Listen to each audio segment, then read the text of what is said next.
எப்படி Gmail அக்கௌண்ட்டுடைய password மாற்றுறதுன்றதையும் நீங்கள் ஒரு வேளை மறந்துருந்தீங்கள் என்றாலும் பாஸ்வேர்டை மாற்ற முடியும். மறந்து போயிட்டுன்னு எப்படி ஜிமெயிலை மறுபடியும் எடுக்கிறது அந்த மாதிரி எல்லாம் நீங்கள் யோசிக்க தேவையில்லை. உங்களோட இமெயில் அந்த இமெயில் உங்கள் ஃபோனில் இருந்தால் சரி, இன்னொரு ஃபோனில் ஓப்பன் பண்ணணும்னா பாஸ்வேர்டு வேணும். ஆனால் அந்த பாஸ்வேர்டை கண்டுபிடிக்கிறது எப்படின்றது தான் இந்த வீடியோவில் பார்க்க போகிறோம். வாங்க வீடியோக்குள்ளே போகலாம்.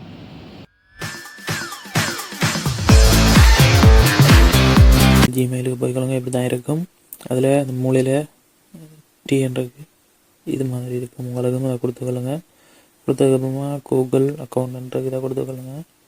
கொடுத்ததுக்கப்புறமா இது மாதிரி வரும். இப்போ இதில் தட்டி கொண்டு போங்க. அந்த சைடில் செக்யூரிட்டின்றது இதை கொடுத்தீங்கன்னா இப்படி வரும். இப்போ நீங்கள் கீழே வாங்க. பாஸ்வேர்டுன்னு இருக்குது, இதை கொடுத்துக்கொள்ளுங்க. இப்படி வரும். உங்கள் ஃபோன் லாக் பண்ணியிருந்தீங்கன்னா இல்லைன்னா ஃபிங்கர் கொடுத்துருந்தீங்கன்னா அதுக்கும் கொடுத்து அன்லாக் பண்ணிக்கொள்ளுங்க.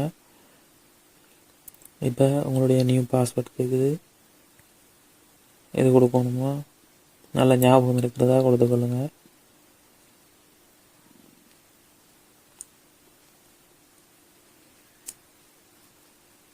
நான் என்னுடைய பேர் கொடுக்குறேன். நீங்கள் உங்களுக்கு ஏதாச்சும் ஓகேன்னா அதை கொடுத்துக்கொள்ளுங்க.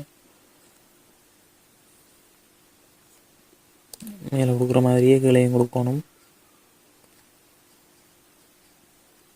பார்க்குறேன்னா இதை கொடுத்துட்டு பார்க்கலாம். அந்த சைடில் கண் மாதிரி இருக்கு, அதை கொடுத்தீங்கன்னா ஷோவாகும். பார்த்து கொடுத்தா நல்லது.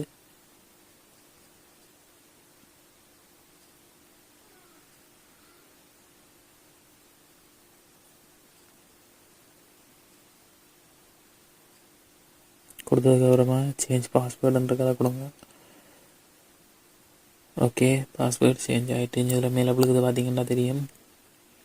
Password change successful and get ஸ்டார்ட்ன்றதை கொடுத்தீங்கன்னா ஓகே சேஞ்ச் ஆகிட்டு. இதே மாதிரி நிறைய விஷயம் நீங்கள் தெரிஞ்சுக்கொள்ளணுமெண்டா என்னுடைய யூடியூப் சேனலை சப்ஸ்கிரைப் பண்ணி வச்சுக்கொள்ளுங்க. இன்னும் ஒரு வீடியோவில் சந்திக்கலாம். Tata, bye bye.